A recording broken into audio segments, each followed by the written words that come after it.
at Olaya will be opened to traffic in a matter of weeks. Government of the state of Osun has reiterated its determination to keep its citizens and residents safe, irrespective of mischief makers' insinuations to the contrary. Secretary to the state government, Prince Wole Oyebamiji, in a statement to debunk claims that the administration of Adewale Oyetola is out to winch-hunt its predecessor with the decision to carry out integrity tests on the state-owned model schools, says safety of students, teachers, and all workers in the affected schools is the reason for the exercise. In a statement made available to journalists, Prince Oyebamiji explained that the origin of the structural challenges in a few of the model schools predated the Oyetola administration. He went on to explain that although some of the repairs had been carried out, the report was later escalated to the State Executive Council by the Commissioner for Education, where a high-powered committee headed by the Deputy Governor, Mr. Benedict Alabi, was set up to interact with the contractors responsible for the construction of the schools to ensure that needful was done. The Secretary to the State Government noted that a private and reputable independent geotechnics laboratory outside the state was later engaged by the Committee of Professional Bodies to assist them in the test, and the result of the non-destructive test showed that some structural facilities of some of the buildings had issues, which necessitated another round of structural tests, which result is being awaited. According to Prince Oyebamiji, the professional bodies are winding up on the last phase of their report as at the time of filing this report. The governorship candidate of the All Progressives Grand Alliance, APGA, Professor Charles Soludo, has received his certificate of return from the Independent National Electoral Commission, INEC, following his victory in the just concluded Guba election in Anambra State.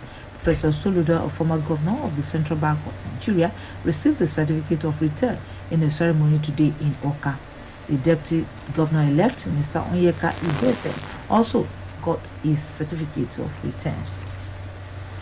The Vice President, Professor Yomi Osinbajo, has called on stakeholders in Africa to begin to develop the required collaborations to ensure the capacity for local production of vaccines.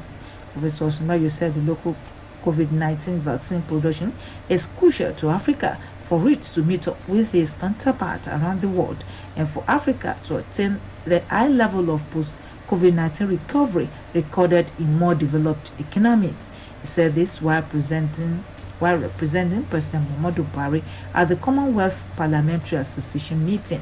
The president also appreciated the vaccines that have come to Africa through the COVAX initiative and other bilateral donations, noting that there remains much more to be done. The federal government has raised the cost of both single-phase and three-phase electricity meters beginning from Monday next week. It announced this in a circular issued by the Nigerian Electricity Regulatory Commission and addressed to managing directors, all electricity distribution companies, and all meter asset providers. In the document, the regulator raised the price of a single-phase meter from the current cost of 44,896.17 to a revised price of 58,661.69. It also increased the price of the three-phase meter from the current cost of 82,855.19 to a revised rate of 109,684.36. This is the news across the country coming to you from Osun State Broadcasting Corporation, Ile-Awiye Okebale Osogbo, Voice of the West. Now, our mid-news message. One of Nigeria's main social ills is favoritism, reward people on merit and not on other considerations. Fashion news today beams its searchlights on Iro and Buba, which has been around for a long time, which it has lived through quite a number of decades. It has survived styles and trends. How much then do you know about the traditional Iro and Buba, especially delights among the Yoruba women? Okoyemi Ayodio is our guide. Iro and Buba is traditionally worn by the Yoruba women of Nigeria. The original version consists of 5 pieces, which are Iro, Buba, Ipele, Gele, and Iborun. The iro is a large wrapper tied around the waist. The buba is a loose-fitted blouse. The gele is a head wrap for which Nigerian women are famously known for. The ipele is a shorter fabric tied around the waist on top of the iro. Lastly, the iborun is a scarf strategically placed on the shoulder. In the 50s and early 60s, iro and buba was the dominant style by stylish and elegant ladies and married women. They were made with cotton, pauline, and other fabrics. Those ones were mainly for casual wears, while the ones made with asho oke were mainly worn by Nigerian women for special occasions. In an interview with an OSBC fashion reporter, Ms. Bashirat Afolabi related her personal interest towards the widely recognized iro and buba style. Speaking further, Ms. Bashirat said iro and buba has been before she was born. She grew up to admire it on her mother as a teen, which fascinated her a lot. Like most ladies, I have an on and off relationship with iro and buba. My mom wore iro and buba a lot, so I've always been familiar with it. Interestingly, the iro and buba later became embraced by young Yoruba women and has been very popular, as the modern styles are eye-catching and attractive, making the iro and buba even more popular with the younger generation. According to Ms. Mumina Taufik, she said the previously shunned iro and buba outfit has become a must-have in every young lady's wardrobe. Iro and buba is a must-have for all Yoruba ladies because recently it is being used as bride traditional appearance. No doubt, iro and buba has metamorphosed incredibly and can never be relegated. Okoyemi Ayeojiyo reporting for OSBC. And Ikeja Special Offences Court has remanded a former Director General of the Federal Institute of Industrial Research, Ushodi, Shima Igwe, over alleged certificate forgery. Justice Sherifat Sholebo of the Lagos Court gave the order that Igwe should be incarcerated today. Report has it that in June, a group petitioned the Independent Corrupt Practices and Other Related Offences Commission (ICPC) that Igwe had used a fake doctoral certificate to work with the institute for 18 years. He was accused of serial manipulation of his educational status to exploit the system for personal gains. The former FIRO acting director was caught in a web of dirty scams after submitting a Doctor of Philosophy certificate that was later discovered to be fake. The ICPC investigation indicted him, but many Nigerians were shocked to note that Igwe remained a key staff member of the institute. Also, the Ikeja Special Offences Court has again adjourned the trial of embattled Nollywood actor James Olanrewaju, also known as Baba Jesha, till November 19 and December 2nd. This followed the refusal of one of the witnesses to appear in court over fears of the unknown. Similarly, another witness, who is a police officer, was not able to attend the court proceedings because he had been transferred to a distant police station. One of the lawyers said at the court day the hearing could not continue because the prosecuting counsel had called for adjournment. Baba Jesha has been entangled in a case of child molestation since April 2021 and was remanded in police custody after his arrest on April 22nd. He was, however, released on June 24. Justice Taiwo granted Baba Jesha bail in the sum of 2 million naira and 2 shorties, a lawyer and a family relation. The police arrested a commercial driver suspected to be responsible for the death of a Vanguard journalist, Tode Salem. The suspect, a 29-year-old commercial driver, Itoro Clement, was paraded today in Abuja. The Force Populations Officer, Mr. Frank Kuba, said Clement was arrested following an investigation carried out by the Force Intelligence Bureau. He said Clement, who was driving a 2004 model Camry, confessed to having hit Tode at night on the night of 13th October 2021 around Mabushi area in Abuja, but ran away. While speaking to journalists during the parade, Clement Itoro admitted to have knocked off an unknown pedestrian at about 10 p.m. the same day Tode Salem went missing. He, however, said he did not stop to attend to his victim because he was afraid he could get attacked by armed robbers. The 29-year-old commercial driver further explained that after driving for some miles, he came across a police checkpoint and reported to the officers on duty that he had hit down someone. He said they told him to go to the Wuse police station to report himself, but he refused and went straight to good friend's garden where he normally parked his car before proceeding home to his bed. Salem's body was found on Thursday, November 11, more than a month after he went missing.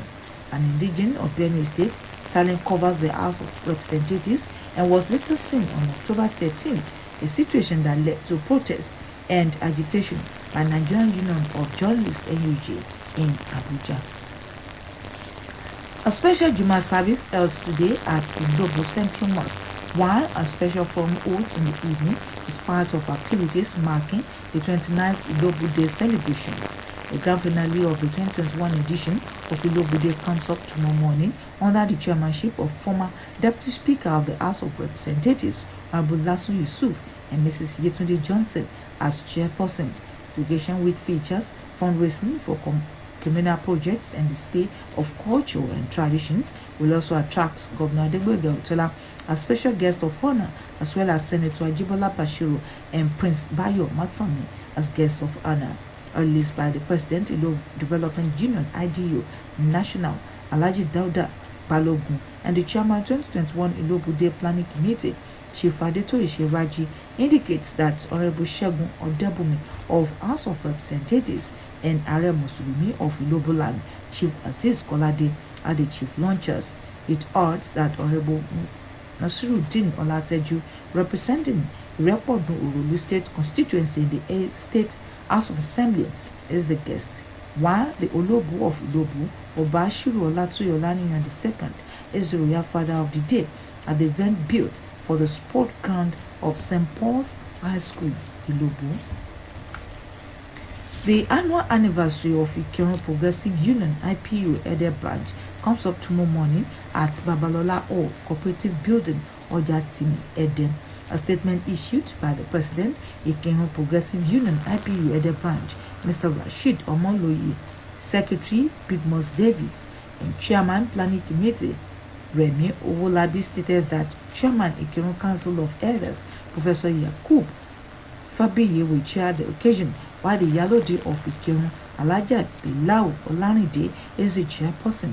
Also in attendance are National Chairman, Ikirun Progressive Union, Alhaji Mustafa Lawi, is the father of the day, while Professor Sunday Owolabi from Babcock University, Ogun State, is the guest speaker. The Asa Ikirun Land, High Chief Alhaji Karim Lawal, will also be there. The release enjoined all stakeholders and the invited guests to attend as a matter of duty. Christians have been enjoined to pray without ceasing, put faith into action, and give thanks in all situations. The Bishop of Okiosun Diocese, Right Reverend Oluwagbero Fabulije, gave the insight in Orile during a memorial service held for Right Reverend Folusho Taiwo Sonya honoring the Asmo on the occasion. Sermon at a year remembrance service of late Right Reverend Folusho Taiwo, the Bishop of Diocese of Okiosun, Right Reverend Oluwagbemiro Fabuluje, admonished the congregation at the St. Peter's Anglican Church, Orile, to trust in the Lord with all their heart more than ever before, acknowledging Him in any circumstances in order to be elevated to the level of greatness. Right Reverend Fabuluje noted that it is imperative for Christians to put all faith in God, be strong and courageous, as well as demonstrating endurance in the face of challenge and opposition. The perseverance, learn to withstand pain and make judicious use of time and every opportunity. The Bishop of Diocese of Okiosun will recall that the diocese witnessed unprecedented transformation during brief tenure of his predecessor, Right Reverend Folusho Taiwo, enjoined Christians to pray without ceasing, put faith into action, as well as give thanks in all situations.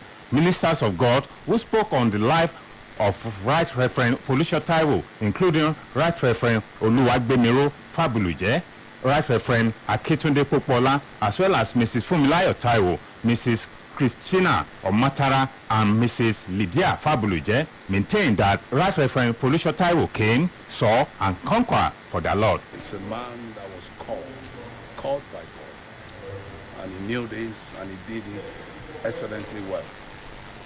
And therefore, we give God all the glory. Was a man after God's heart, and a man with a vision and a mission. I so much love my husband. He was a spiritual father. He knew this God that he served that time. And I know that when I join, both of us, we will make heaven. Because heaven is the ultimate. Is the ultimate. He has a great impact in my life. First, when we met, spiritually we met as a vicar, as a Anglican diocese in Osun. He was a good man to us, and we appreciate God in his life and his family. The memorial service also featured Holy Communion service for the congregation, Thanksgiving session with melodious spiritual tunes and dancing moments for the congregation, as well as launching of a book, Saint Triumphant, written about the life of Right Reverend Folusho Taiwo by his wife, Mrs. Fumilayo Taiwo. Saya Onoide reporting for OSBC News. Coach Kenneth Roy says the Super Eagles is ready to face Liberia as Udion Igalo has joined the team. Adeyemi Abodun and small sports updates. Kenneth Roy has expressed his happiness with the fitness level of Wilfred Ndidi and Samuel Chikwueze, who both recently returned from injury layoff as the team prepares to slug it out with Liberia in the Qatar World Cup qualifier tomorrow in Morocco. Defensive midfielder Wilfred Ndidi missed the Super Eagles matches last month due to an hamstring injury that kept him out of action for 5 weeks, but has recovered in time to be in contention. Everton Hayes, Alex Iwobi, and Villarreal winger Samuel Chukwueze are also available for selection against the Lone Stars after recovering from injuries that saw them miss the double-header against the Central African Republic. Ndidi has been involved in only one match in the 2022 World Cup qualifiers, the opening day win against Liberia in Lagos, where he went the distance. Meanwhile, Super Eagles captain Ahmed Musa says the team has prepared adequately for tomorrow's qualifier against the Lone Star of Liberia, saying the players are ready to pick the 3 points against the Lone Star. Nigeria currently leads the group with 9 points from 4 matches, 2 more than second-placed Cape Verde. The Central African Republic are top, while Liberia are rooted bottom of Group C. In the meantime, coach Kenneth Roy has revealed what triggered his decision to recall former Manchester United striker Odion Igalo to the national team. 32-year-old has been persuaded by the Nigerian Football Federation boss Amaju Pinnick and Roy to reverse his decision to retire from international football. Speaking at a pre-match press conference in Morocco, Roy says his experience and professionalism can help the young players, especially in the attack, to be more efficient. Igalo has proved this season that he has not lost his scoring touch, notching 9 goals in 11 appearances in the Saudi top flight. Mali has progressed to the final round of the African qualifier for the Qatar World Cup by beating 10-man Rwanda 3-0, while Ghana experienced a major setback in its quest to make it to Qatar next year. Mali joined Senegal and Morocco to reach the playoffs that will be played in March. Ghana were head to a 1-1 draw by Ethiopia, a result that opened the door for South Africa to take a 3-point lead over Ghana in Group G with just 1 game to go. Minister of Sport Sunday Dare has inaugurated a 16-man committee to develop football strategy that will enhance government roles at all levels as well as private sector. Committee will also put an end to inconsistency and irregular football calendar as well as lack of professionalism in Nigeria club administration. The minister in his speech said it is important that the committee begin a 10-year work plan now. The 16-man committee is headed by a former chairman of the Nigerian Football Federation, Ibrahim Galadima, Other members of the committee include Chief Shegun Odegbami, Sunday Olise, Emmanuel Babayaro, Elijah Ayo Omidiran, Mr. Ade Ojekere, among others. The committee will also look into full commercialization of football in line with global standard practice to include revenue generation. Ahead of the Cricket World Cup qualifier, Nigeria's male cricket team has departed for Kigali, Rwanda, venue of the qualifier. Nigeria is ranked second lowest in our group. The qualifier is starting on Monday, with only one team expected to progress to the World Cup slated for next year. Aston Villa has named former Liverpool legend Steven Gerrard as manager on a 3.5-year contract, thus ending his 3-year reign at Rangers Football Club of Scotland. The former Liverpool captain leaves the Scottish champions, having guided them to a fourth league title in 10 years last season. Sport Update returns tomorrow. My name is Adeyemi Abodere. The news across the country, here again at the major point. Osun State government today presented over 867 million naira worth of bonds to 154 retirees in the states. The governorship candidate of the All Progressives Grand Alliance, APGA, Professor Charles Soludo, has received his certificate of return from the Independent National Electoral Commission following his victory in the just concluded Cuba election in Anambra State. Fashion News today beams its searchlight on Iro and Buba among Yoruba women, which has been around for a long time. And that was the news across the country, edited by Olushola Egbodofo. For more about us, can visit www.osbcng.org. Thanks for listening. Good evening. You are live. You are live.